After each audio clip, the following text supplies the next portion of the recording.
The heat came up through the soles of my boots before the sun had even cleared the ridge. And I remember thinking that was wrong. That the ground shouldn't hold that much fire at 6 in the morning. Not even out here. Not before the sun had properly touched it. It was the kind of wrongness a body notices before the mind catches up. The way you feel a tooth going bad days before it aches. I was 40 feet up the lattice of a cell tower on the eastern edge of Death Valley, harnessed in, my torque wrench heavy in my glove. The steel already warm enough through the leather that I'd started counting how long I could keep my palm flat against it.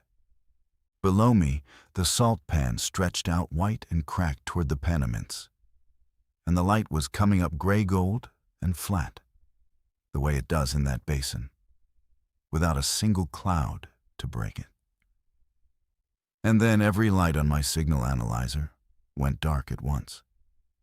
Not one bar, not a flicker. Every carrier, every band, every backhaul link. I had spent 11 years learning to read the way other men read a newspaper gone in the same second, like somebody had reached down into the desert and pulled a plug I didn't know existed. I stared at the little screen clipped to my chest rig, waiting for it to blink back the way instruments do when they hiccup, waiting for the reassuring cascade of green as it reacquired. Nothing came back. The screen just sat there, black and honest, and the wind moved the lattice under me a quarter inch, and I felt my stomach do something it doesn't usually do at 40 feet. Because I'm not a man who gets nervous on steel. I'd been nervous plenty of times. This was different. This was the specific dropping sensation of a system you trust, telling you it has stopped being a system. I keyed my radio out of pure habit, thumb finding the button without my eyes leaving the analyzer. Dead air. Not the crackle of an open channel with no one on it that has a texture to it, a soft electric breathing. This was the flat total nothing of a radio that isn't hearing its own network anymore. I pulled my phone out of my breast pocket with 2 fingers, careful of the drop. No service, which was normal up here, that far out. Except my phone had been riding off the tower's own test node all morning, quietly, in the background, the way it always did when I worked a live site. And that node was fed by a fiber line buried under 60 miles of nothing. A line with redundancy stacked on redundancy, backup paths and failover routing, and battery plants at every hop. A line built by men like me, specifically, so that it did not just go down. For all of it to vanish together, in the same second that wasn't failure. Failure is messy. Failure limps. This was clean. Something upstream hadn't broken. Something upstream had been switched off. And then, in the total silence of a place that is never truly silent, I heard the compressor on my service truck cut out below me, just stopped, mid-cycle, with a small dying hiss. And the desert went so quiet that I could hear my own pulse ticking against the harness webbing where it crossed my chest. A small, wet drum in all that emptiness. And I understood, hanging there 40 feet up with the heat coming through my boots, that the morning had already turned into something I did not have a name for yet. Before I take you the rest of the way into that morning, I want to say thank you to everyone who keeps coming back for these. And if you're new here, welcome, pull up a seat and stay a while. If grounded survival stories like this one are the kind of thing you sit with all the way to the end, stay with the channel, leave a comment, and let me know you're out there listening. It genuinely keeps this whole thing going. Now let me tell you what happened after the signal died, because that was only the very first thing that went wrong that day. And it turned out to be the smallest. My name is Emmett Cordray. I was 51 years old that summer, a tower technician contracted out of a depot down in Barstow. And I had spent most of my adult life climbing steel in places that most people only ever drive through on the way to somewhere better. Places with names that are just distances, mile markers, a gas station, and a shuttered diner. Death Valley was a regular route for me. There's a chain of towers strung across that basin and up into the Containment and Amargosa ranges, most of them unmanned, sun-baked, forgotten by everyone until the day something breaks and a screen lights up red in an operations center 500 miles away, and somebody dispatches a truck. That week, 3 of those towers had thrown fault alarms in a pattern that didn't make sense to anyone. A stutter of errors that came and went and came back. And the network operations center down in Vegas had sent me out to walk the line, tower by tower, and find out why. I want you to understand what that place is before you understand what it did to us, because the place is half the story. Death Valley is not empty the way people mean when they say empty. It is full. It is full of heat that has actual physical weight. Heat you can lean against, heat that presses on the top of your skull like a hand. It is full of distances that lie to you, mountains that look an hour away and are a day away, a far ridge that seems to be a mile off and is 15. And it is full of a silence so complete and so total that your own body becomes the loudest thing in it, your breathing, your heartbeat, the small crackle of your own joints. In July, the ground out there can reach 180 degrees, hot enough to cook an egg on the hood of a truck, and I've seen men do it for a laugh. The air sits at 120 in what passes for shade, and there is no shade, not really, just the thin blue lie of it under a rock overhang. A man can lose a gallon of water an hour just standing still in that, and not feel it, and not know it, until his tongue goes thick and his lips crack and his thoughts start to slide sideways and stop connecting to one another. Everything out there is a countdown. The clock is your own sweat, and you don't hear it ticking until it's almost run out. I knew all of that. That was the entire point of me. That's what the depot paid for, not just a man who could climb, but a man who could climb out there and come back down alive. I carried more water than any reasonable person could drink, 4 gallons rotated fresh, plus electrolyte packets and salt tablets and a wide-brimmed hat and long sleeves even in the worst of it, because covering your skin keeps the sweat on you longer. And I carried a satellite messenger clipped to my chest rig that could punch a short text message straight up through the sky to a constellation of low Earth orbit birds, even when every terrestrial network on the planet was down. That messenger was the whole architecture of my confidence. It was the reason I could work alone in a dead zone and sleep at night. I checked it every single morning, the same way a scuba diver checks his pressure gauge before he goes under. A small ritual of survival that you don't skip, ever, because the day you skip it is the day it matters. But I wasn't working alone that week. That was the other thing, and it matters more than all the rest. The contract had come down with a partner attached, because the fault pattern out at the far tower suggested we'd need 2 sets of hands to pull and swap an entire backhaul module. A delicate, heavy, expensive operation. And depot policy for that kind of work was 2 techs, 1 truck, no exceptions. The man they'd paired me with was named Silas Voigt. He was younger than me by a good 15 years. Wiry where I'd gone thick through the middle, quick with a laptop, and quicker with his opinions than any man I'd worked beside in a long time. He'd come up through fiber splicing, the fine, delicate, close work of joining hair-thin strands of glass. And he had a way of talking about the network like it was a living nervous system he could feel through his fingertips, like the whole invisible skeleton of connected America was a thing he had a private relationship with. I'd worked with him twice before, on jobs down in the Mojave and once up near Tonopah. He was good. I'll say that plainly, right up front, because what came later doesn't erase it, and I won't let it. He was genuinely good at the work. He just had a thing in him, a kind of watchful arithmetic that lived behind the eyes, where you could see him constantly, quietly, calculating what a situation was costing him and what it might give back. Every conversation, every job, every shared meal. There was a part of Silas tallying a private ledger. I noticed it the first time we worked together, and I told myself it was ambition. The ordinary hunger of a younger man who wanted more than the trade was giving him.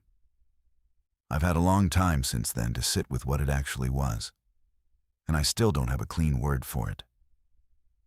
It wasn't cruelty. That would almost have been easier. It was something colder and more reasonable than cruelty. We'd driven in the day before, up from the depot in the long, slow furnace of the afternoon. Our service truck loaded to the springs with a spare backhaul unit that cost more than my house. A rooftop water tank strapped down in the bed. 2 big coolers, spare battery banks, a portable generator, coils of cable, hand tools, and the kind of miscellaneous accumulated gear you carry when your job is keeping the invisible bones of the modern world from crumbling out in the middle of nowhere. The plan was 3 days. Tower 7 first, out on the salt pan near the ruins of the old borax works, where the ground is so white it hurts to look at. Then the 2 up in the hills, the ones throwing the strange faults. Simple, routine. The most dangerous thing about the whole job, in theory, was the heat. And the heat was a danger I'd made my peace with decades ago. That first evening, we'd camped in the long shadow of the truck at the base of Tower 7 and watched the light go from white to orange and then to a deep bruised purple over the Panamints, the whole sky doing that thing it does out there, where it seems to catch fire and then slowly bleed out. Silas had cracked a warm soda because we'd finished the water we'd let go tepid and were saving the cold. And he'd talked.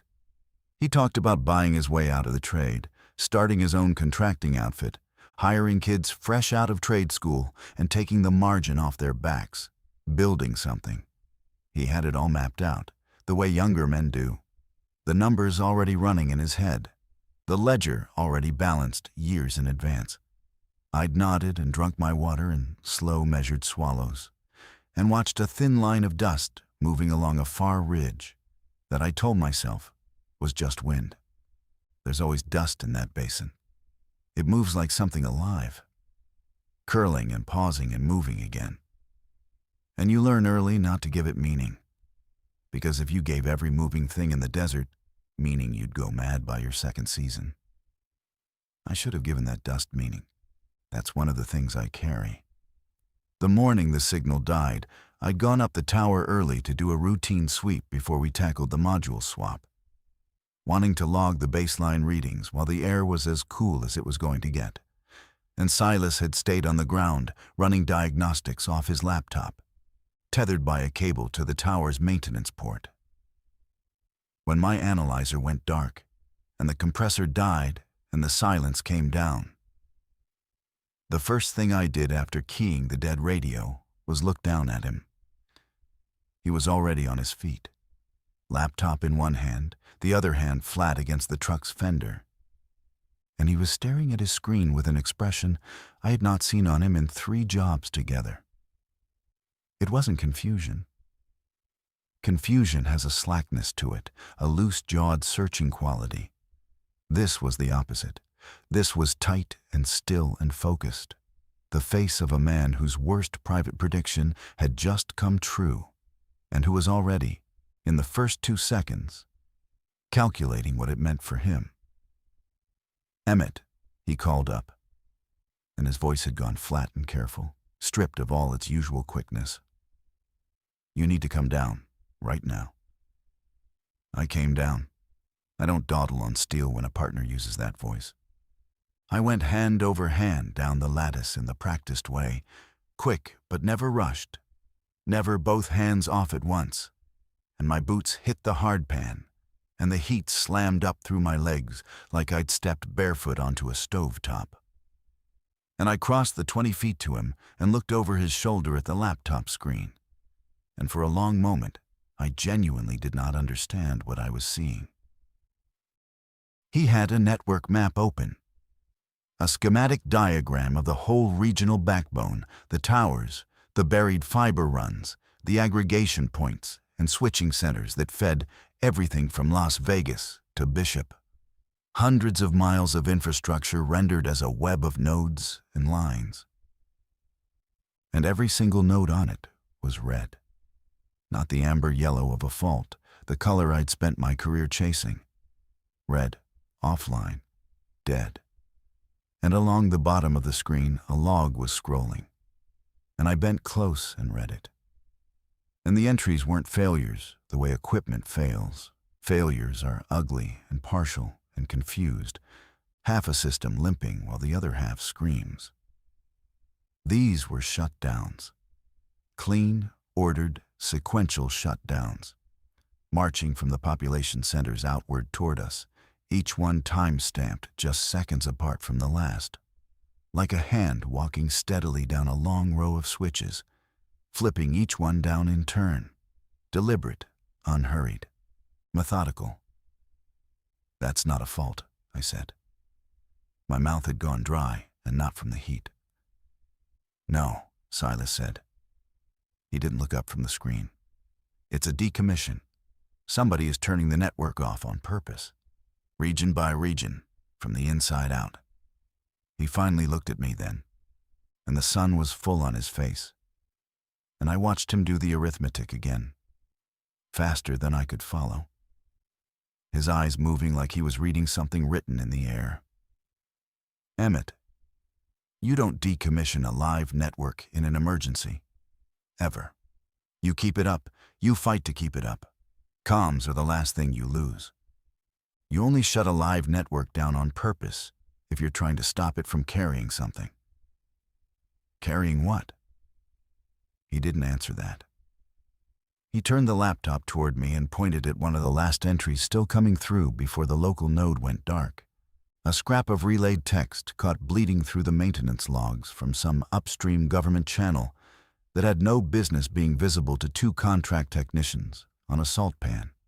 It was fragmentary, the way things are when a system is dying and dumping whatever's in its buffer. But I read it, and it said, "Containment failure, Amargosa. Quarantine order issued. All public comms suspended per directive. Relay this." And then, a half-second later by the timestamp, the local node had gone red like all the rest, and the map had frozen with that last red bloom. And out there on the white salt pan, the two of us stood in a silence that had, in the space of about 90 seconds, completely changed its meaning. Amargosa. That was a name I knew, and knowing it dropped something cold into my gut. The Amargosa Valley sat just across the state line into Nevada, an hour and change northeast of us as the road ran. A scatter of nothing towns, and one thing that was very much not nothing, a cluster of federal ground out past the old test site, the kind of installation that does not appear on any map you're permitted to look at, ringed in fence and warning signs and a silence of its own kind. I'd worked towers on the near edge of that ground twice in my career, always under escort, always with a man in mirrored sunglasses standing 30 feet off watching my hands, never allowed to point a camera anywhere. Containment failure. The two words sat in my chest like swallowed ice, and I felt the sweat go cold on the back of my neck despite the climbing heat. I pulled my satellite messenger off my chest rig, because that was the point of me, because that was the entire architecture of my safety in that place. And I thumbed it on and held it up to the open sky and waited for it to find the constellation. It found the sky. It always found the sky. That was the beauty of it. The birds were always up there, always passing overhead in their patient orbits. But then it returned an error I had never seen in 11 years of carrying one across 1,000 dead zones. Service suspended by operator. I read it twice. The satellites were still up there, still passing over, still pinging their signal down. But somebody with the authority to do it had reached up and switched off the civilian side of the whole constellation. The quarantine directive hadn't just killed the towers and the fiber. It had killed everything a civilian could use to carry a voice out of that basin, all the way up to orbit and back down again. I lowered the messenger slowly. Silas was watching me do it, and I saw him understand what my face was telling him. We were 60 miles from the nearest paved intersection with another living human being on it, in a place that routinely kills people who are merely trying to leave it under ordinary circumstances. And we had just been sealed inside a silence that somebody, somewhere, had built on purpose and locked from the outside. "Okay," I said. And I heard my own voice drop into the register it goes into when a job has gone bad 40 feet up. And I know for a certainty that panic is the thing that will kill me faster than anything else. Slow, level. Each word set down carefully like a boot on bad footing. Okay. We finish nothing here. We leave the module. We load the truck with water and fuel and we drive out. Right now, while it's still morning and the truck's not fighting the worst of the heat. Silas didn't move. He was looking northeast, past me, past the tower, toward Amargosa, toward the containment failure. And something in the set of his shoulders made a cold understanding drop into my gut. He wasn't thinking about leaving. He was thinking about something else entirely, some calculation I couldn't see the shape of yet. "The road outruns east," he said slowly.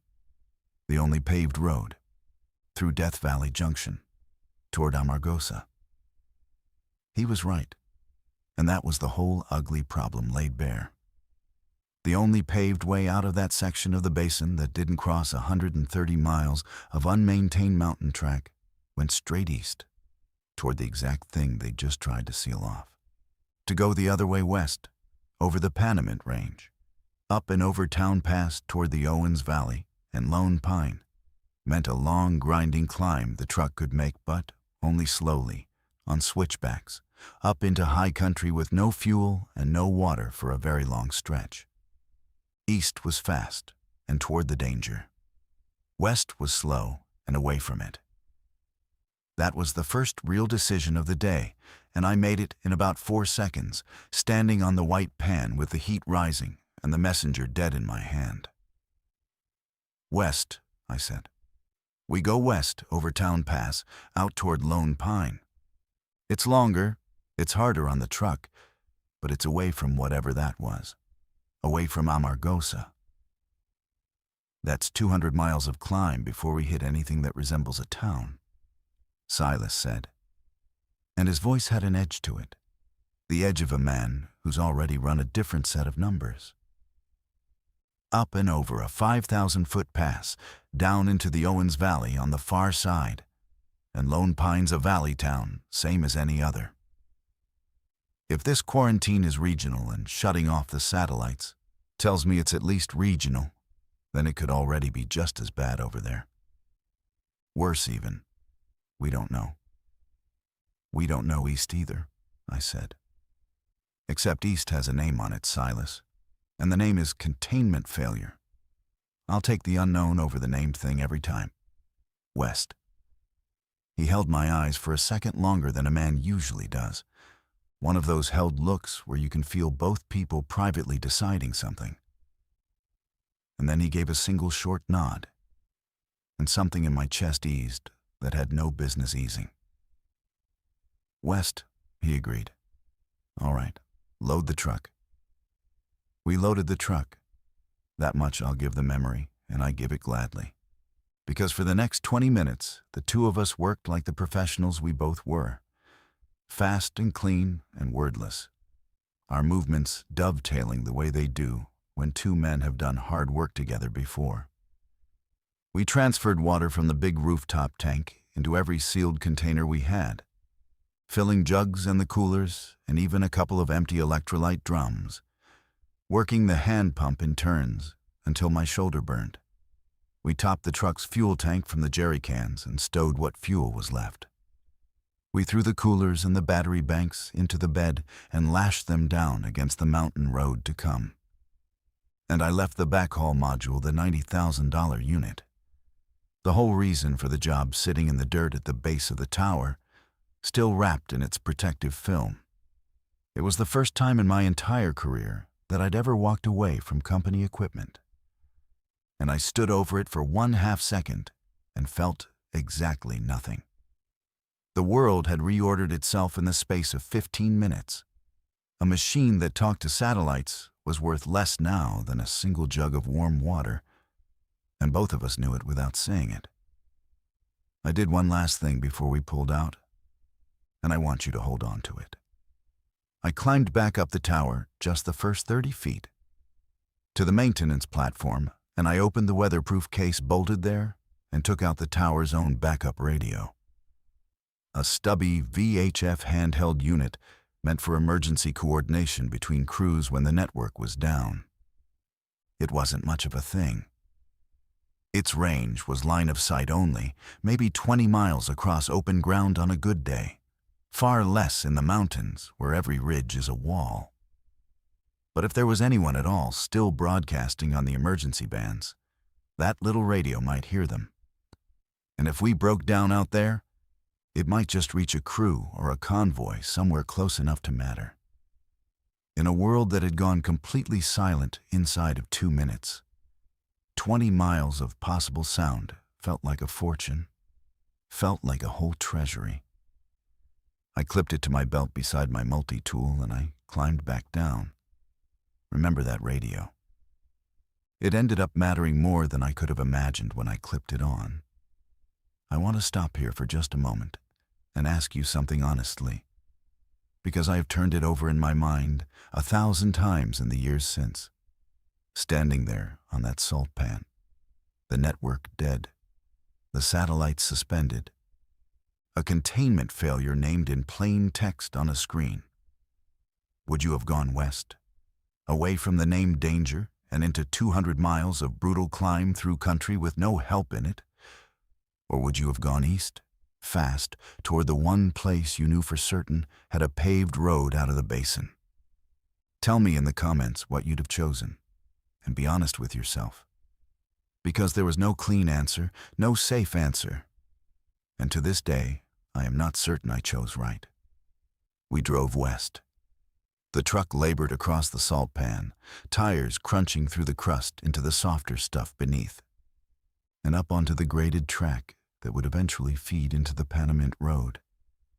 And the heat built steadily with the climbing sun, and the silence rode along with us in the cab, like a third passenger nobody wanted to acknowledge. Neither of us talked much. There's a specific quality of quiet that settles between two men who have just understood together that all the rules changed while they were sleeping, and that neither one of them knows the new rules yet. I kept the VHF on my belt with the volume up, set to scan the emergency channels. And for a long time, it gave me nothing at all but the soft, featureless electronic hush of open frequencies, with no human voice anywhere on them. I found myself glancing at it every few minutes, the way you glance at a sleeping child to make sure it's still breathing. The first sign that we weren't as alone as the silence suggested came about 40 minutes in, where the track dropped down through a wide sandy wash and climbed the far side toward the first real foothills of the range. There was a vehicle stopped up on the far bank, a Park Service pickup, that distinctive green and white, both doors hanging open, and nobody in it or anywhere near it. I slowed without deciding to.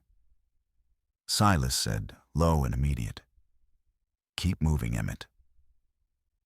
But I'm not built to drive past an open, abandoned vehicle in a place that kills people. Some part of me that had spent 30 years being the guy who checks. And I brought us to a stop 30 feet short of it and put it in park and got out with a jug of water in my hand and my voice already going. "Hello?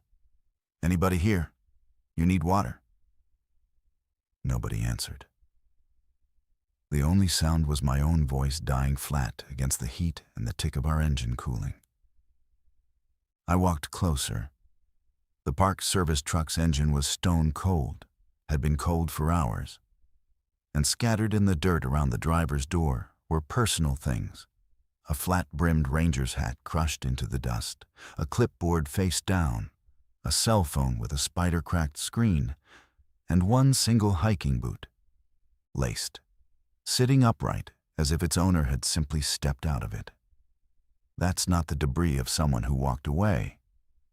Someone who walks away takes their boots. That was the debris of someone who had been taken out of the situation very fast, in a way that stripped one boot clean off a foot and left it standing there. And on the ground, by the rear tire, there was a dark stain soaked into the hardpan, dried down to the color of old rust, with a scatter of flies working at it despite the killing heat that should have driven off anything with sense.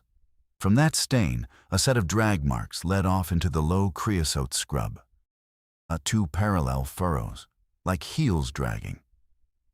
And I followed them with my eyes, and they went 30, 40 feet out into the brush, and then simply stopped, at open ground, as if whatever had been dragged that far had then gotten up onto its own 2 feet and walked.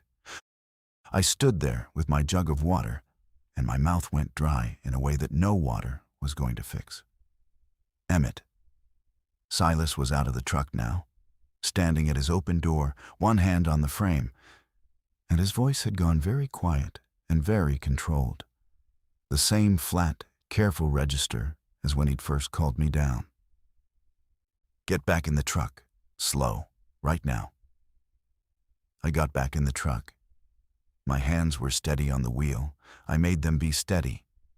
And as I put it in gear, I looked one last time out at the scrub where the drag marks ended in nothing. And for just a second, and I've never once let myself be certain of this. Not then, and not in all the years since I thought I saw something low and pale move between two bushes a good 100 yards out. Moving not the way an animal moves, not the fluid economy of a coyote or the bounce of a jackrabbit, but the way a person moves when their body has somehow forgotten how to be a person. A wrongness in the gait, a hitch and lurch that my eye rejected even as it recorded it. And then it was gone behind the brush, and I put my foot down and drove. And I did not mention it to Silas, and he did not mention whatever he'd seen, and we did not stop again for a very long time. Town Pass climbs out of the valley floor to nearly 5,000 feet, a long, relentless grade that makes engines labor and radiators weep. And by the time we were well up onto the switchbacks, the temperature gauge on the truck was riding higher than I liked, the needle creeping up into the top third. And the sun had climbed us straight overhead so that the shadows pulled in tight under the rocks and vanished. We'd been driving 3 hours by then. The VHF on my belt had given me exactly 2 things in all that time, and I'd turned both of them over in my mind until they were smooth. At the 2-hour mark, a burst of a woman's voice, sharp with panic, catching me mid-sentence. Not letting anyone through the checkpoint. They're turning everyone back too. And then cut off, swallowed clean by static, gone before I could even key back. And then 40 minutes after that, a man's voice, calmer, flatter, with the cadence of somebody reading off a card. All civilians remain in place. Do not attempt to travel. Quarantine perimeter is being established along. And static again, eating the rest, leaving me with half a sentence and a spreading unease. Both broadcasts had been faint, right at the ragged outer edge of the little radio's range, and both had come from somewhere ahead of us and to the north, which was to say, from the direction of Lone Pine, from the exact direction we were driving.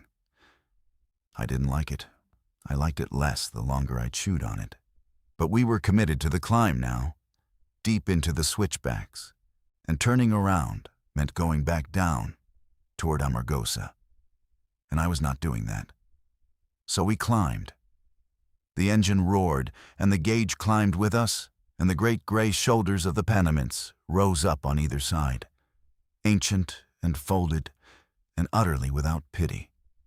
It was near the top of the pass, at a wide graded pullout where the road finally crests and the whole world opens up in 3 directions for 80 miles.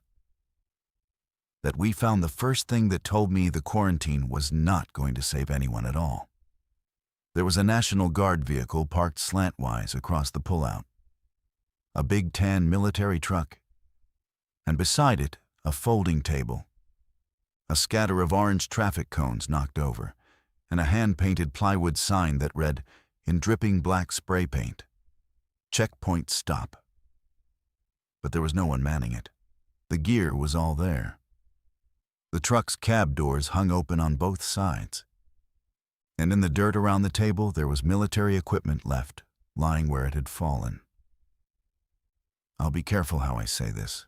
There were rifles and packs and gear on the ground, dropped the way a man drops what's in his hands when his hands suddenly have something far more urgent to do than hold on to their equipment. A checkpoint had been set up here fast, by people with real authority and real hardware. And then those same people had abandoned it in a very great hurry and had not come back for any of it.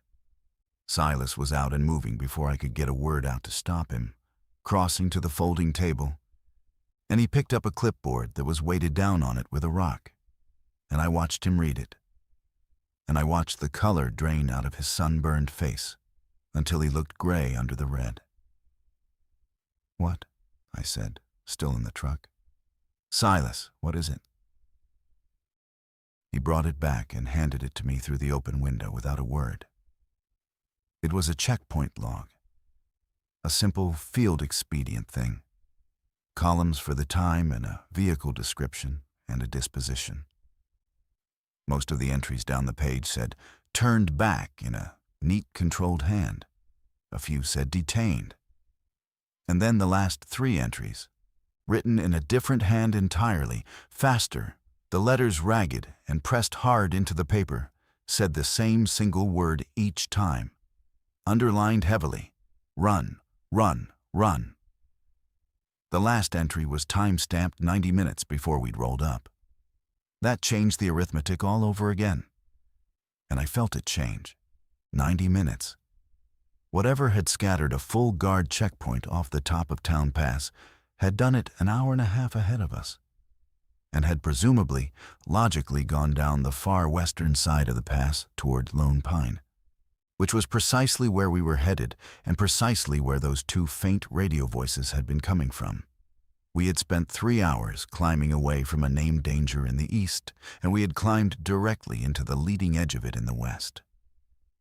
It had crossed the pass ahead of us. We were driving down into its wake. I sat there in the driver's seat with the clipboard in my hands and the engine idling rough and hot, and I made myself think it through the way I think through a fault, 40 feet up a tower, one system at a time, no panic. Panic is the thing that kills. I inventoried us out loud in my head. Fuel, maybe 2/3 of a tank, and the jerry cans nearly empty after the top-off that morning. Water, enough for perhaps 2 more days at strict desert rationing, less if we had to exert ourselves in the heat. Position, the top of a mountain pass, danger below us to the west, danger a long way behind us to the east. And 130 miles of unmaintained track, the only other option. A track that would eat our fuel and drink our water and strand us worse than we already were.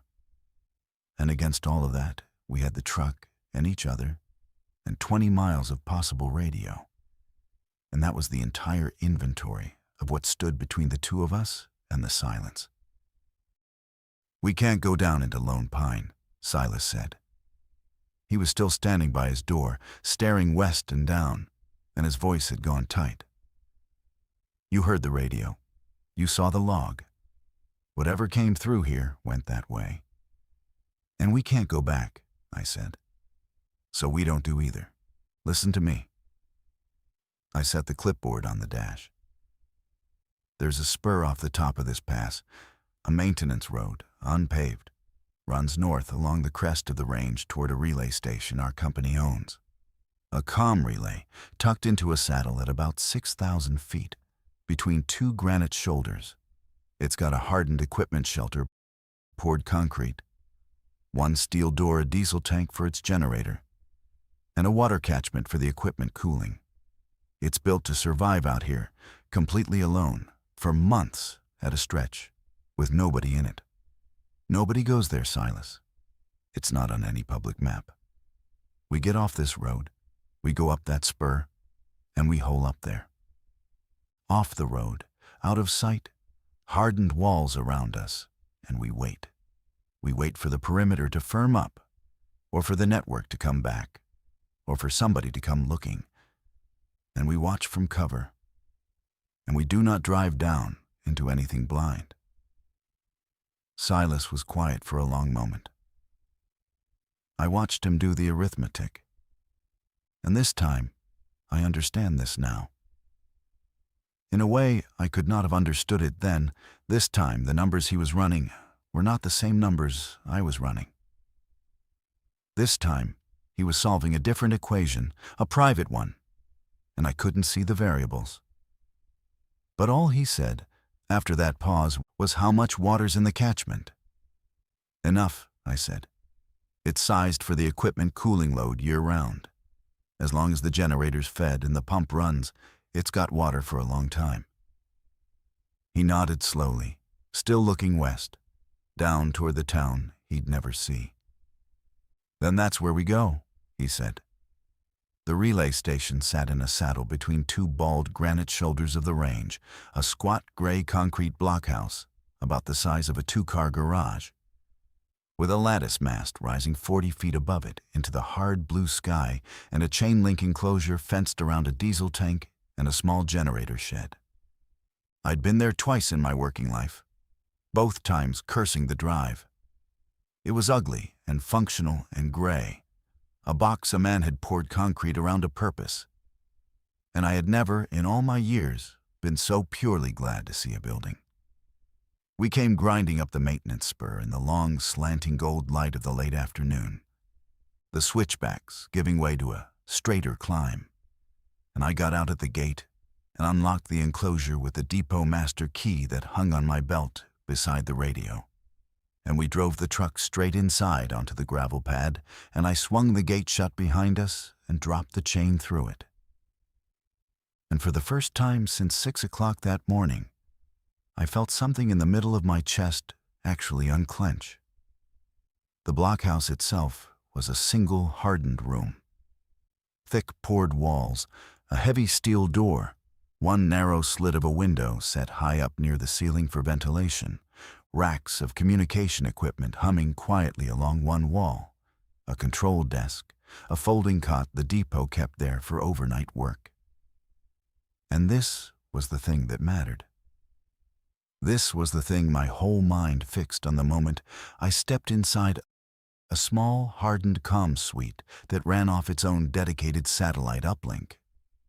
A government-adjacent priority link that our company maintained under contract on a separate constellation, and that in theory did not route through the civilian satellite network that had been switched off that morning. If that uplink was still alive, it was a voice out of the basin, the one thread of true signal in a world gone dark, sitting right there in a concrete room at 6,000 feet. I went to it first, before I did anything else. Before I even let myself drink from the water I'd been rationing all day.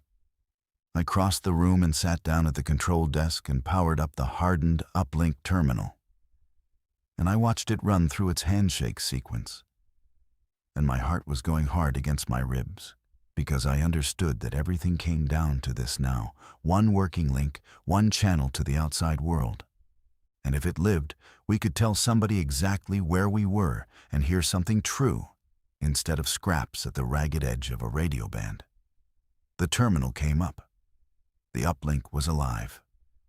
The priority satellite link, hardened against exactly the kind of coordinated shutdown that had killed everything else in the basin, was there.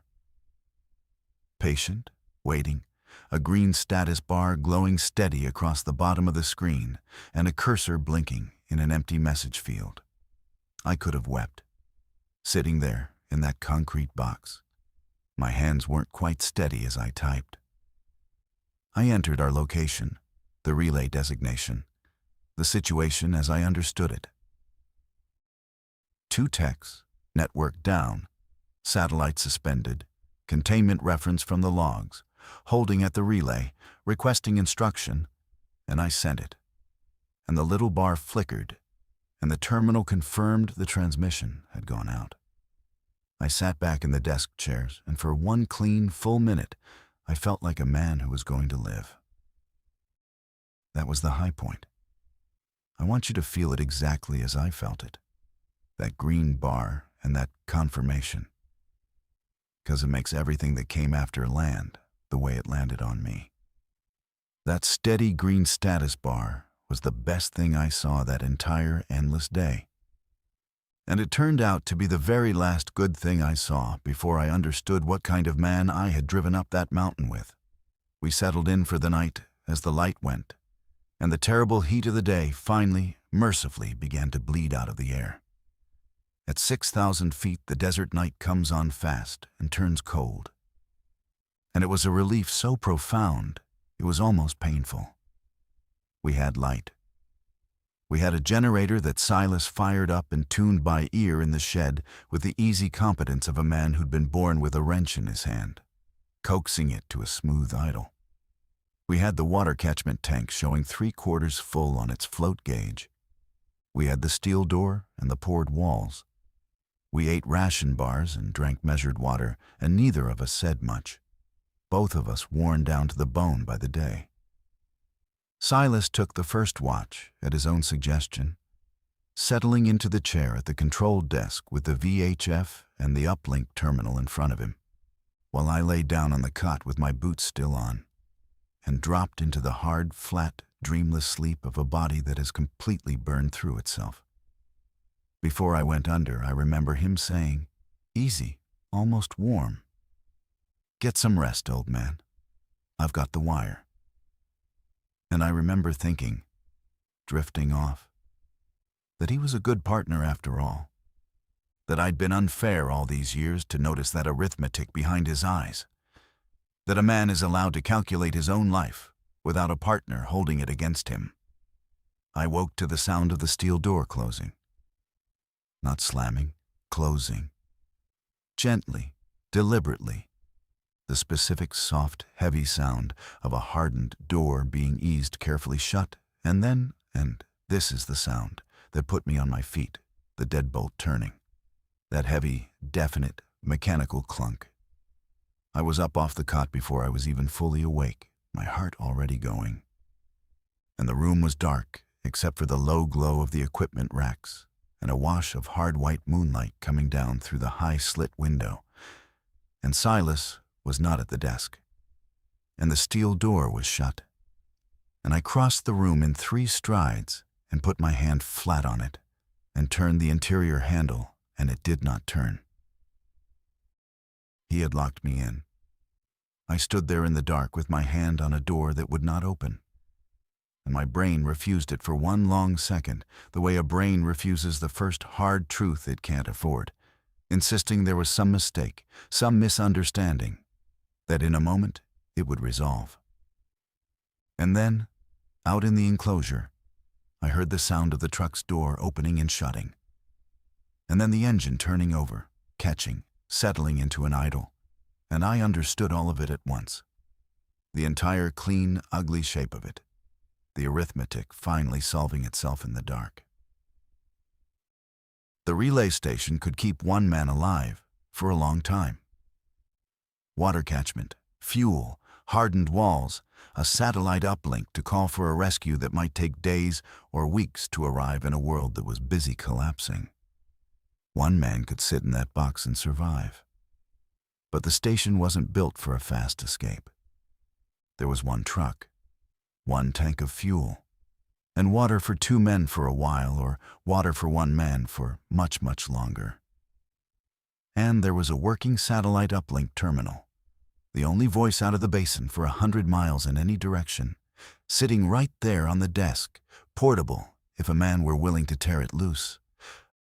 I threw my shoulder against the steel door, and it didn't so much as shudder.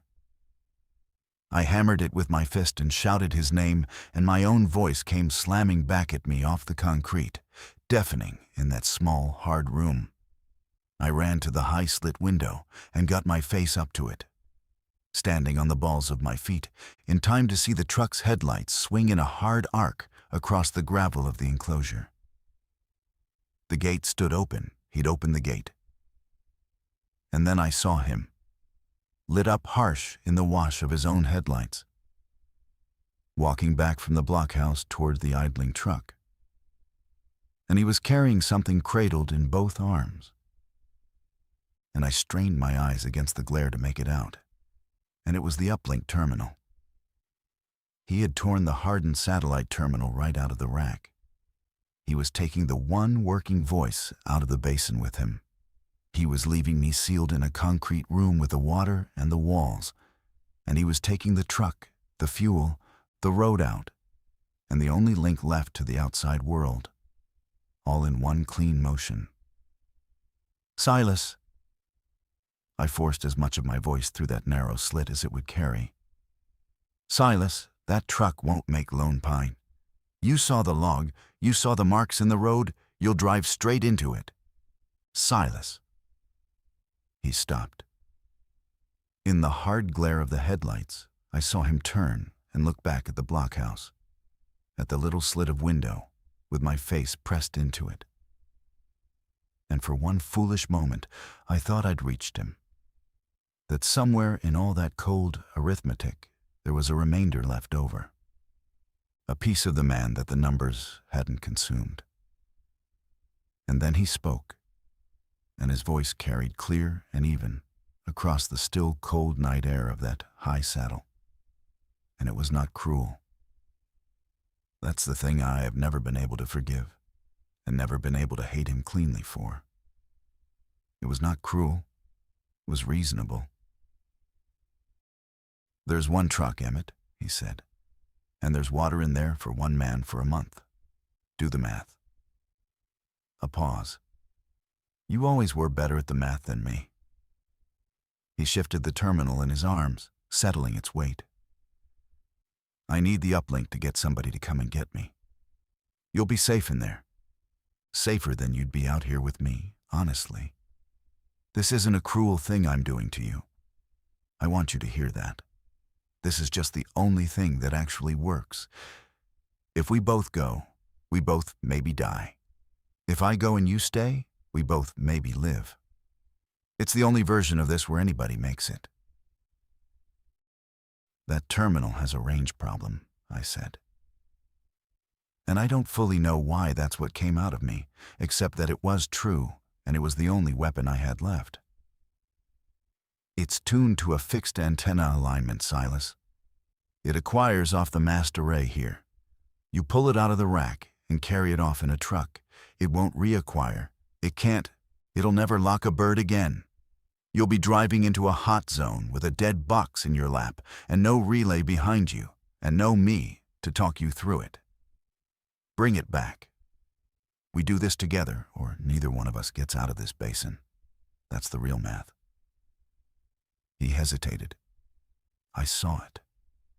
I saw the hesitation move through his whole body, the terminal shifting again in his arms, his head tilting. And then he did the arithmetic one more time, right there in his headlights. And he decided that a chance at a working terminal in his own two hands was worth more to him than the certainty of one bolted to a wall behind a locked door with me on the far side of it. And he turned and loaded it into the cab. And he climbed in after it, and he pulled the truck out through the open gate and swung it north up the maintenance spur north, away from Lone Pine, away from the log and the drag marks, into the closed country. And his taillights climbed the ridge above the saddle and dropped over the far side of it and were gone. And the silence came back down over that saddle, like water closing over a dropped stone.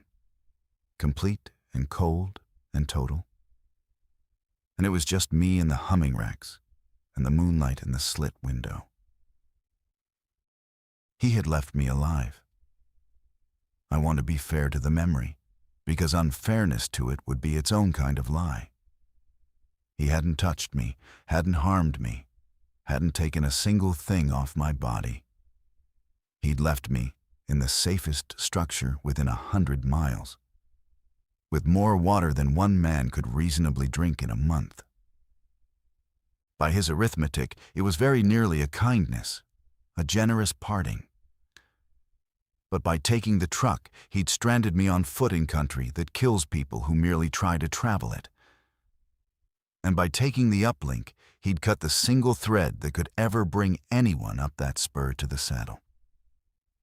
And I understood, standing at that slit window in the moonlight, with my forehead against the cold concrete, that the message I'd sent earlier, our location, our situation, the one message that might bring help, had gone out over that very terminal, and now that terminal was riding in the back of a truck driving north into the closed country. And if anyone ever answered my message, they would answer it to an empty cab rolling toward a quarantine zone. And no living soul would ever know there was a man locked in a concrete box in a saddle at 6,000 feet, waiting, counting water. I sat down on the floor with my back against the door, and I made myself breathe. In for 4, hold for 4, out for 4. The tower discipline, the thing that keeps you alive when the panic wants the wheel. Here's the part I need you to sit with for a moment, because I have never once managed to resolve it, not in all the years since. He did not kill me. He did not rob me of anything he couldn't carry off except a machine and a truck. In his own private accounting, he had saved us both one man tucked safe behind hardened walls with a month of water. One man mobile with a chance to bring help back. If I'd been the one who woke up first at that desk, with one truck and water for one, and a partner who'd frozen at every fork in the road, is it possible I'd have run the exact same numbers and reached the exact same answer? I don't think I would have. I want with my whole heart to believe I wouldn't have. But I've sat with the arithmetic he did, alone in that room in the dark. And I've worked it through. And the terrible thing is that it works. It balances. That's the true horror of the whole business. More than any pale thing lurching between two bushes, his math works. So let me ask you, honestly, before I go on, if it had been you at that desk, with one truck and water for one, and a stranger's life on the far side of the scale, from your own certainty of survival, do you know for sure, for certain, what you would have done? Because I've thought about it every quiet night since, and I'm not at all sure that I do. And then I stopped feeling sorry for myself, because a man who has spent 30 years fixing broken systems does not sit on a concrete floor feeling sorry for himself for very long. It isn't in the wiring. I got up. I found the flashlight the depot kept in the desk drawer, thumbed it on, and swept the room. And I started to inventory what he'd left me, because taking inventory is the only prayer a practical man really knows how to say. He'd taken the truck, the near-empty fuel cans, and the Uplink terminal. He'd left me the blockhouse itself, the water catchment, the diesel generator and its fixed tank, the racks of communication equipment that no longer connected to anything at all, the folding cot, the desk, a first aid kit mounted on the wall, and about half a case of the depot ration bars in a cardboard box under the desk. And then I found it in the shallow drawer under the desk. And when I saw it, my hands actually shook. My own satellite messenger, the little civilian unit off my chest rig, the one I'd unclipped and set down on the desk hours ago when I'd first sat down at the terminal. He hadn't bothered to take it because he knew exactly what I knew, that its service had been suspended by the operator that very morning, that it was a dead brick, a paperweight, a small plastic monument to a network that no longer existed. But I picked it up anyway, and I held it, because a man holds on to things in the dark. And I still had the VHF radio on my belt. I put my hand on it and confirmed it. Line of sight. 20 miles on a good day. Less in the mountains. I sat back down at the desk and laid the 3 things out in front of me in the beam of the flashlight, arranging them in a neat row the way I'd lay out tools before a job: the dead messenger, the little VHF, and behind them, the empty bolt holes in the equipment rack, where the Uplink terminal had been torn out. 4 bright scars in the black metal. And I thought hard about the message I'd already sent. Someone, somewhere in what was left of the organized world, might have received it. It had our location on it. If they came, they would come here, to this saddle. So the smart move, the practical move, the move any survival manual would endorse, was to stay put. Sit in the safe, hardened room with the water and wait to be found. Except I knew one thing about that saddle that Silas did not, because he'd never worked a relay station in his life, and I had built and maintained a dozen of them. The water catchment gauge read 3/4 full, and that tank fed the equipment cooling loop, and through a small tap on the side, a spigot for maintenance crews to drink and wash from. But the catchment did not refill itself. It filled from a rooftop collection surface during the rare desert storms, and it had not rained a drop in that basin in something like 4 months, and it was not going to rain in July. Not one single drop. 3/4 of a tank sized for equipment cooling sounds like an ocean of water until you sit down and do the real arithmetic. And the real arithmetic was this: the diesel generator's cooling loop drew from that same tank. If I ran the generator to keep the lights and the ventilation fans and the small comfort of moving air going, the cooling loop would drink that tank down to the sludge in about 9 days. And if I shut the generator off to save the water, I'd have no fans, and a poured concrete box in the July sun, even up at 6,000 feet, would climb past 100 degrees inside by noon, and hold it. And 100 degrees in a sealed concrete box with no airflow is just a slower, quieter way to the same end. Water for 1 man for a month, he'd said. He'd read the gauge. He hadn't read the system. The system said, drink the tank and cook, or run the tank and boil. Either way, the true number was nowhere near a month. It was closer to 9 days. And on foot from that saddle, the nearest thing that might have another living person standing on it was well over 9 days of walking through country I would not survive 4 days of on the water I could carry. So the ticking clock had not stopped when the deadbolt turned. It had only gone quiet. He hadn't left me safe at all. He'd left me with 9 days and a comforting lie about the arithmetic, and he'd carried off the one machine that could have shortened that 9 days to hours. And somewhere north of me, over the ridge, he was driving a truck with a dead terminal into the exact valley the checkpoint log had told us both, 3 times over, underlined, to run from. I want to know what you would have done right there. Sitting in that concrete room, a little past midnight. 9 days of water and a locked door you'd just picked open, and a radio that reaches 20 miles into empty black mountains. Would you have stayed put? Trusted the message you'd already sent to bring somebody up that spur eventually, and rationed yourself down against the odds? Or would you have started, right then, to plan a way out? Let me tell you what I actually did. And you can judge for yourself whether it was courage or just a different, more stubborn kind of arithmetic. I decided the door was the first problem, because a plan is worth nothing at all if you can't get out of the room to enact it. The steel door was hardened and deadbolted from the outside now, and I was not going through it, not with anything I had. But I'd built enough of these stations with my own hands to know their bones, to know where the shortcuts and the compromises and the code requirements lived inside the concrete.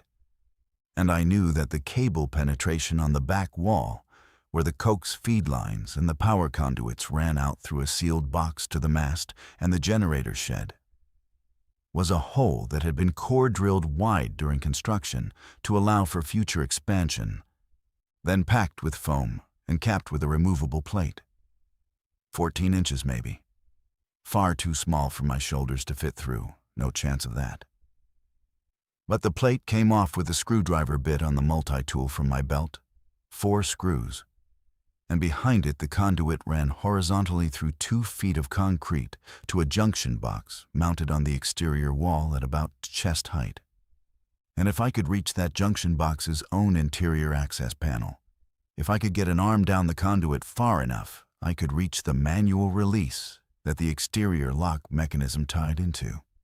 Because these hardened doors, by fire code, by the very code I'd helped install stations to, were required to have an exterior emergency release built into that junction box, specifically so that a work crew could never accidentally seal a man to death inside his own equipment shelter. It took me 4 hours in the dark. 4 hours lying flat on my belly across the control desk with my right arm buried to the shoulder in a 14-inch conduit packed with cable and old foam and the dry husks of long-dead spiders and the trapped accumulated heat of the whole day radiating out of the concrete. My fingers walking blind toward a lever I knew was there only because I had wired stations exactly like this one with my own hands. 4 hours.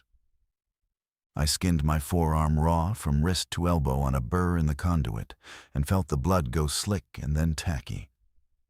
Twice my hand cramped into a useless claw against the strain, and I had to draw the whole arm back out, gasping, and shake feeling back into it, and then feed it in again. I talked to myself the whole time in a low, steady mutter, the tower voice, the one that keeps panic in the back seat. Near 4 in the morning, with the sky through the slit window just barely beginning to think about gray, my fingertips found a small, stiff, spring-loaded lever. And I understood its geometry the way you understand your own dark kitchen, blind by memory and touch. And I pushed it in the direction the code required it to move. And out in the still enclosure, I heard the deadbolt on the steel door slide back with a heavy, definite clunk.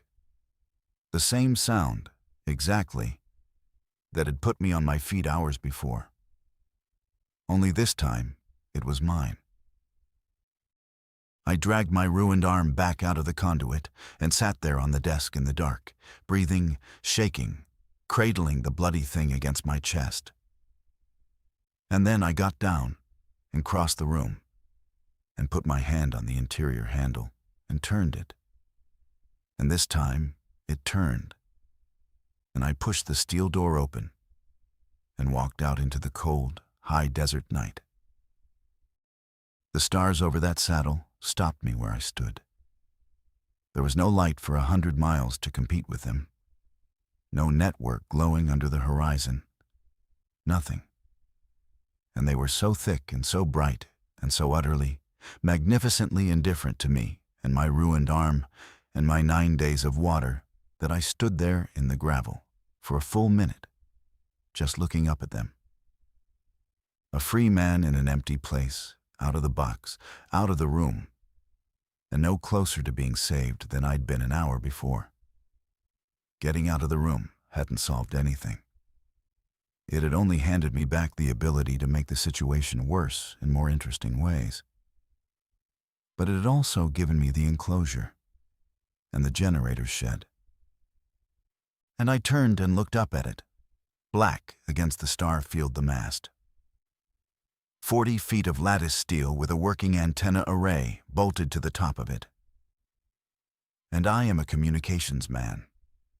A communications man with a mast and a generator and even a pile of disconnected, orphaned equipment is not remotely the same animal as a man with nothing.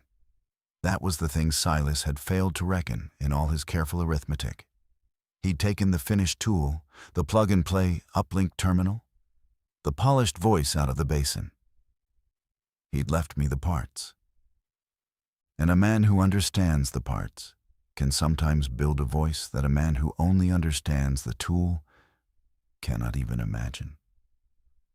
I spent the coldest last hour of that night in the generator shed and hunched over the equipment racks, with the flashlight gripped in my teeth, taking careful inventory of the parts the way a surgeon lays out instruments before he cuts. The Uplink terminal was gone, yes, torn out, unrecoverable. But the mast was still there. 40 feet of lattice, with a working antenna array at its peak, a VHF and UHF array, tuned and mounted for the terrestrial network links that were all dead now. But an antenna is an antenna, and a big fixed antenna at the top of a 40-foot mast standing in a saddle at 6,000 feet is a vastly, incomparably better thing to talk through than the stubby rubber whip on the little handheld clipped to my belt. If I could take my belt radio and feed its signal up the mast and out through that big array, I would not be talking 20 miles anymore. I'd be talking 100, maybe more, out across the whole open basin. Clean line of sight from a mountain saddle to anything within the horizon. The problem was marrying them. The belt radio was a self-contained, sealed handheld, designed to work with its own antenna and nothing else. The mast array expected a signal fed to it from the rack equipment at specific connector types, at specific power levels, through an impedance-matching coupler that had been carefully tuned for the terrestrial gear that used to live in those racks. To wed my little radio to that big antenna, I'd have to open the handheld up, find its internal antenna feed point, and jury-rig a coupling into the mast feed line without frying the radio or the array or myself.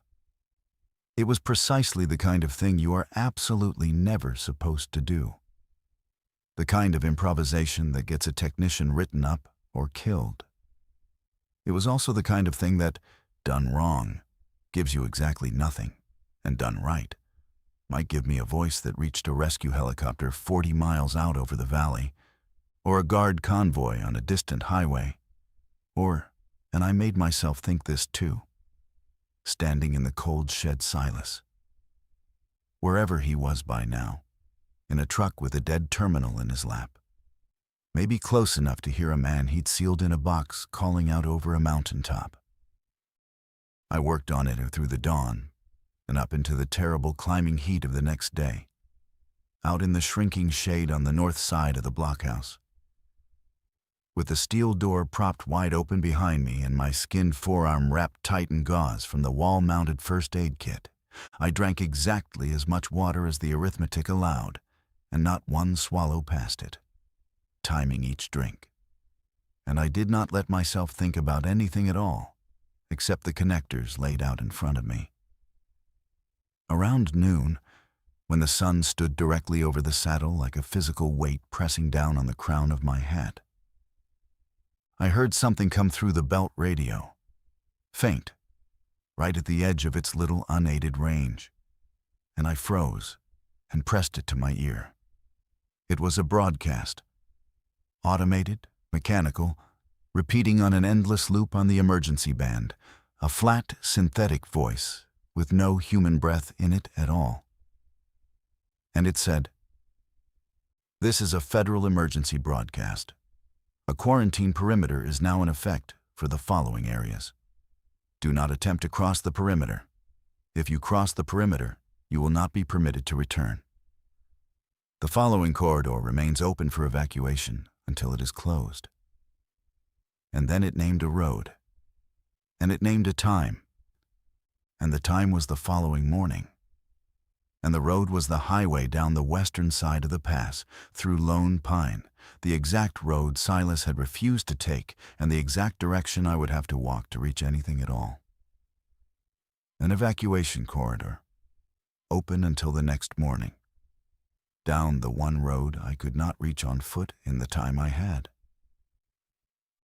And here was the second turn of the knife, the thing that reframed the entire day and everything in it. Because if there was an open evacuation corridor running down that western highway, then the danger in Lone Pine had a shape and a schedule after all. It wasn't a formless thing to blindly run from.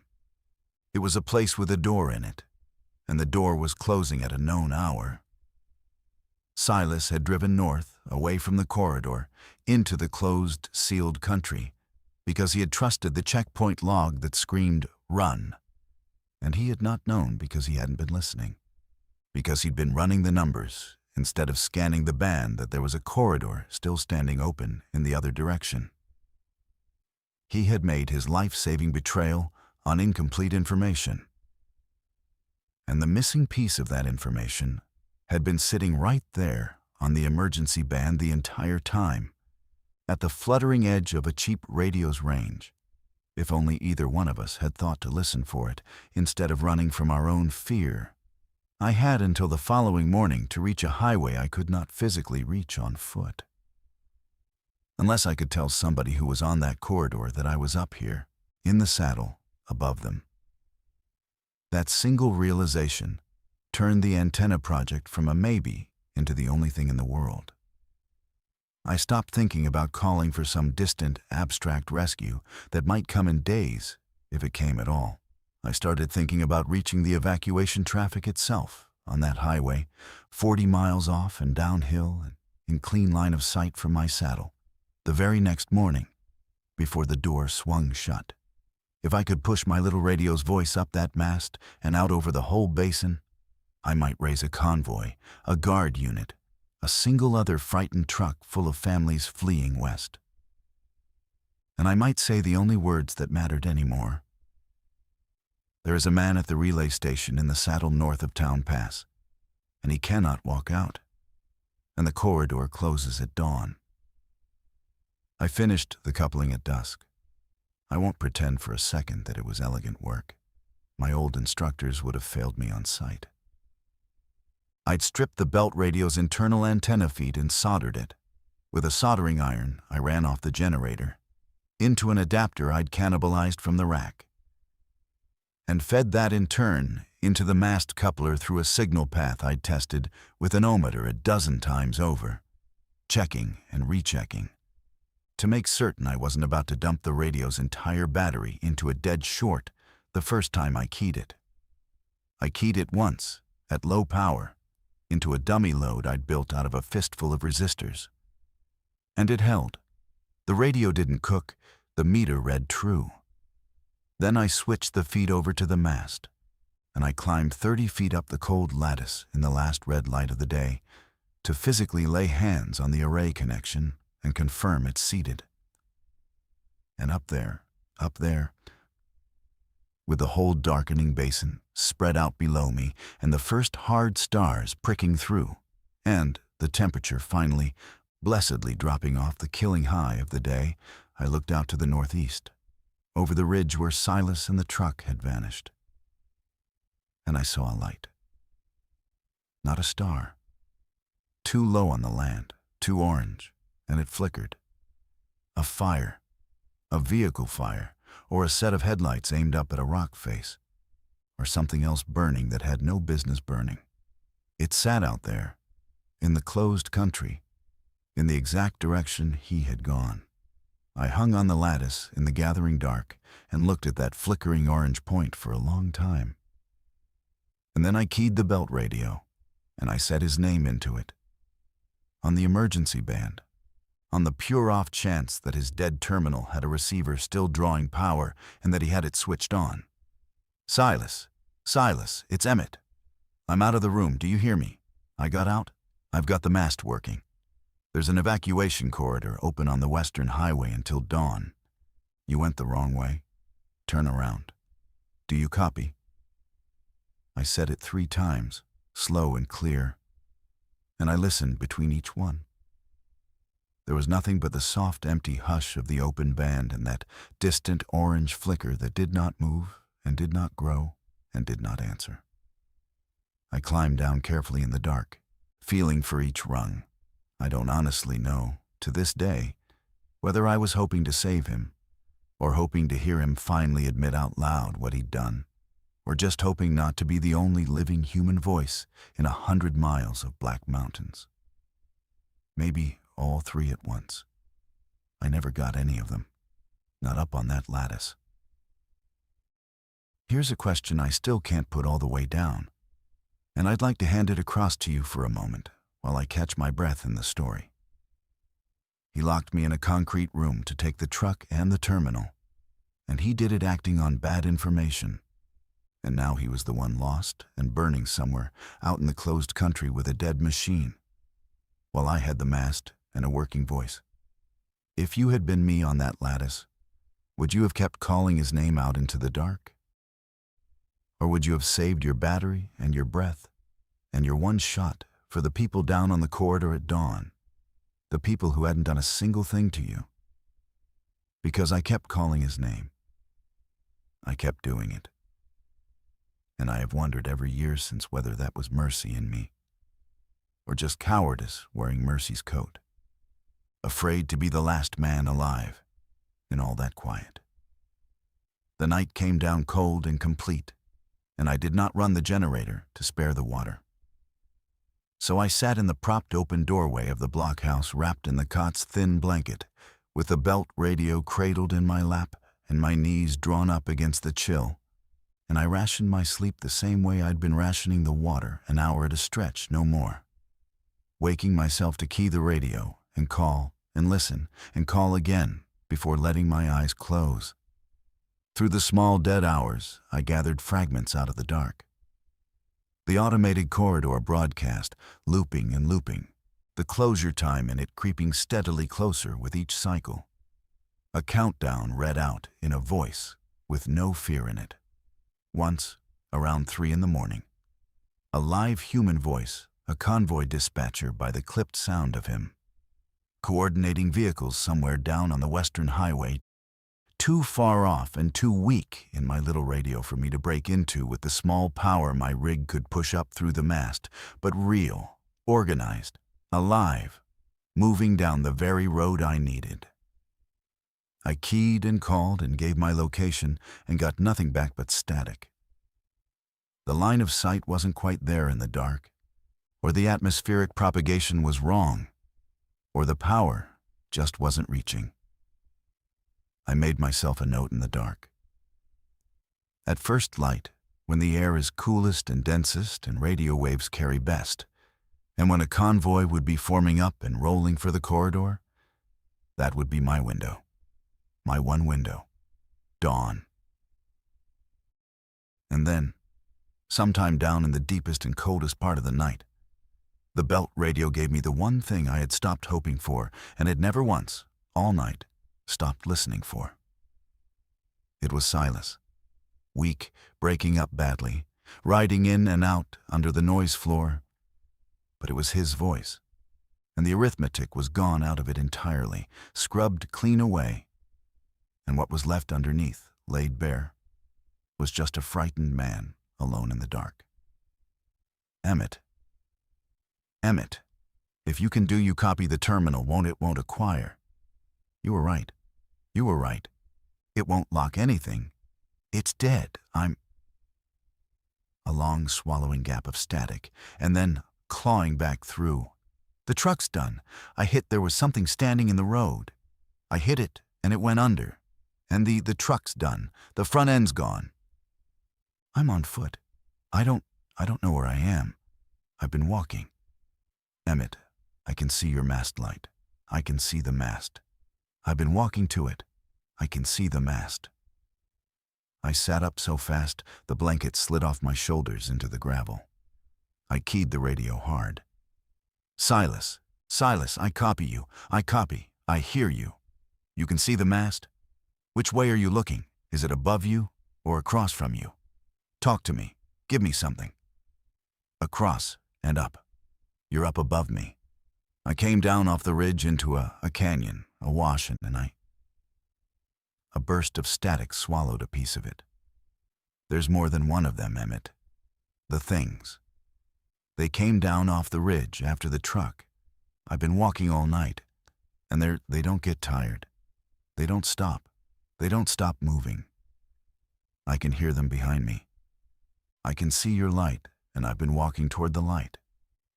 How far is it? Emmett, How far is the light? I did the geometry in my head. Fast, from the flicker of orange I'd seen at dusk, and the way his signal was strengthening, cycle by cycle. Miles. Hours on foot, uphill in the dark, exhausted, with things behind him that did not get tired and did not stop.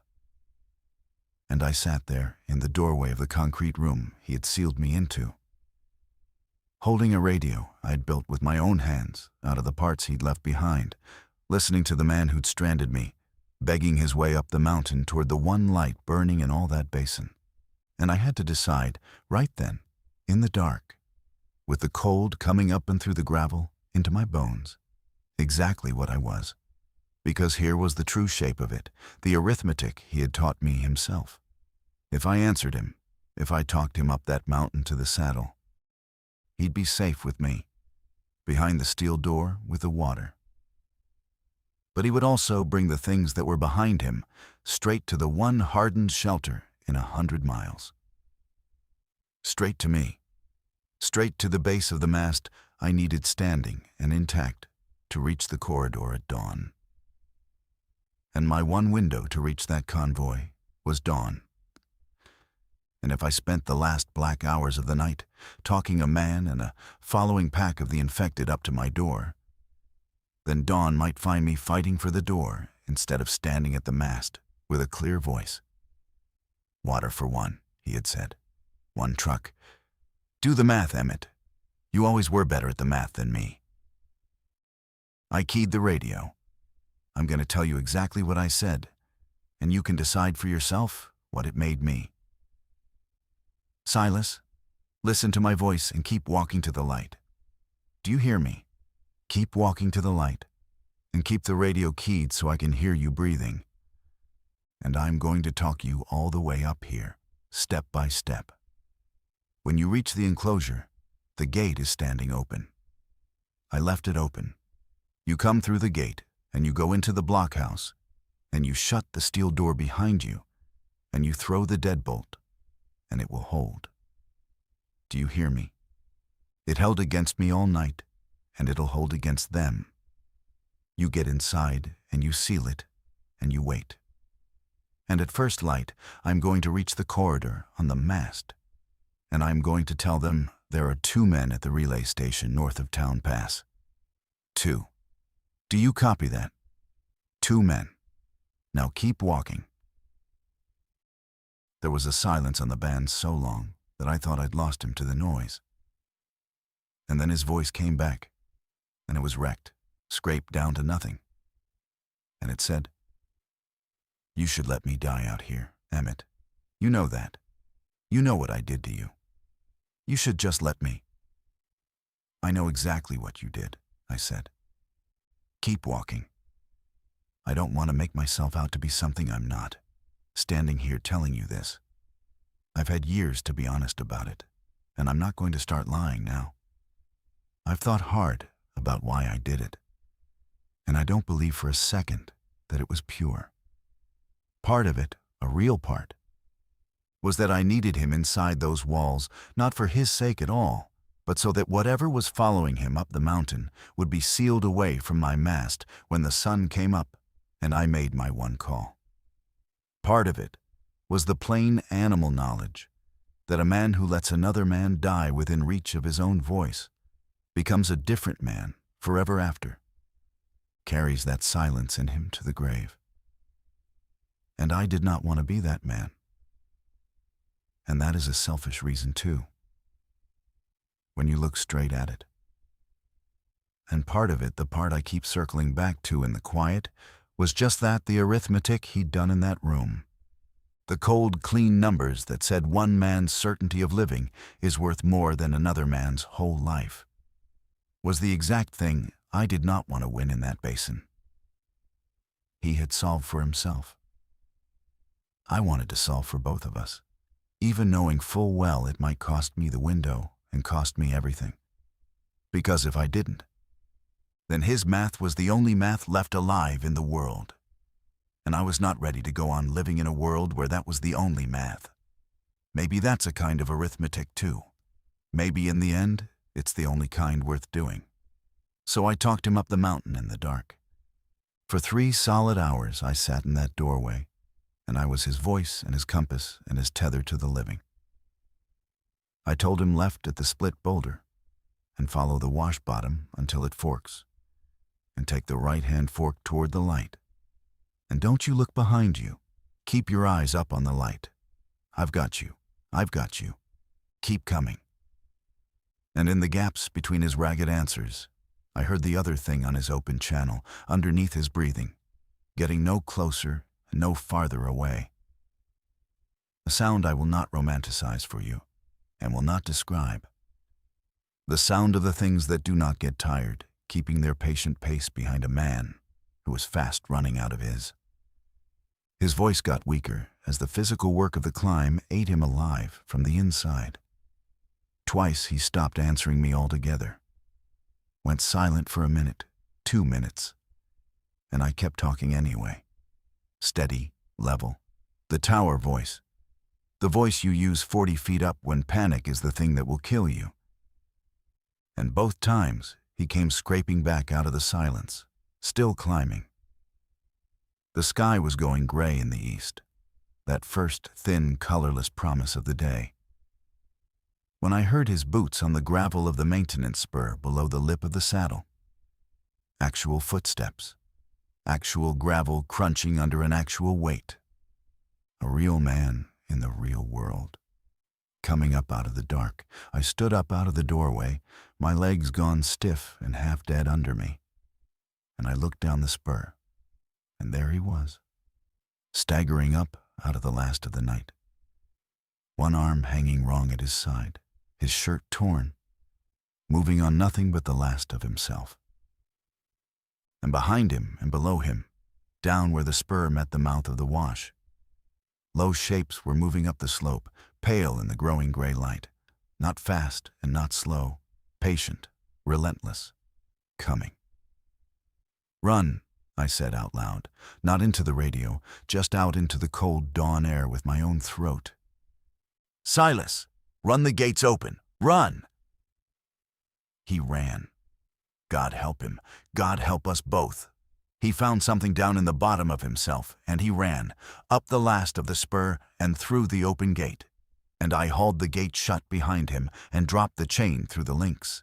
And he fell into me, and I took his weight, and half carried, half dragged him across the gravel to the blockhouse. And I put him through the steel door.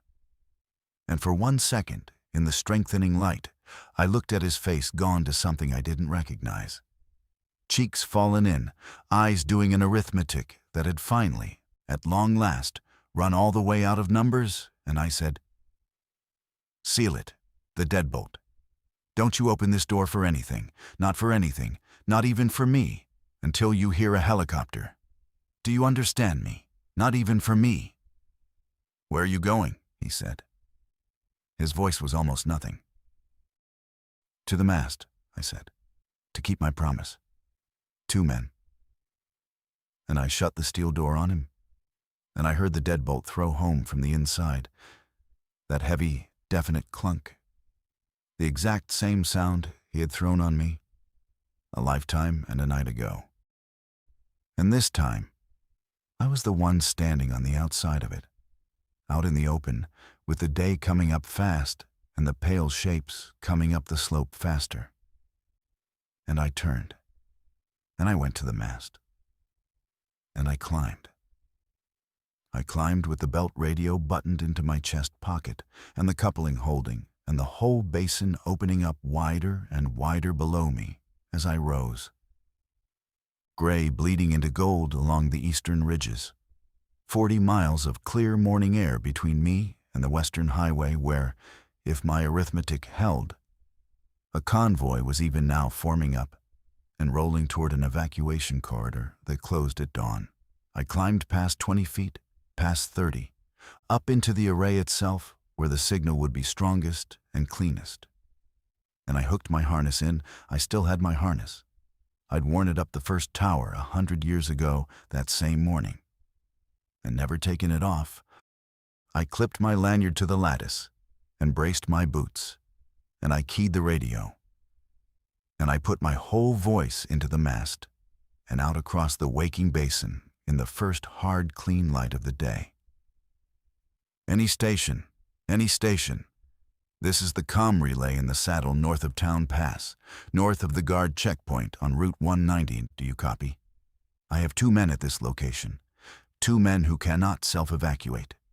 We are at the relay, the one with the 40-foot mast, in the saddle at 6,000 feet, and we need extraction before the corridor closes.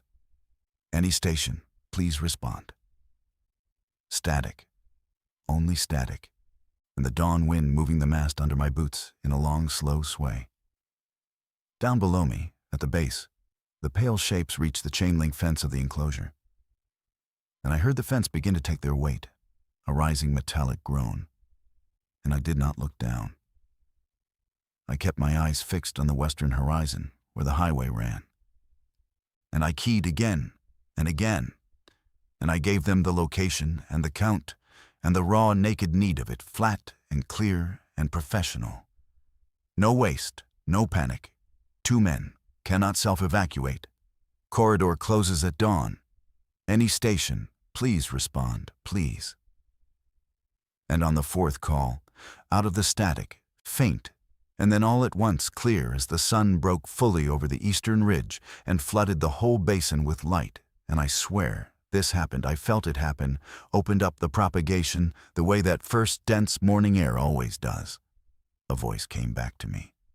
A convoy dispatcher, the same calm, coordinating voice I'd heard 3 hours before in the dark, and he said, relay station, this is corridor control.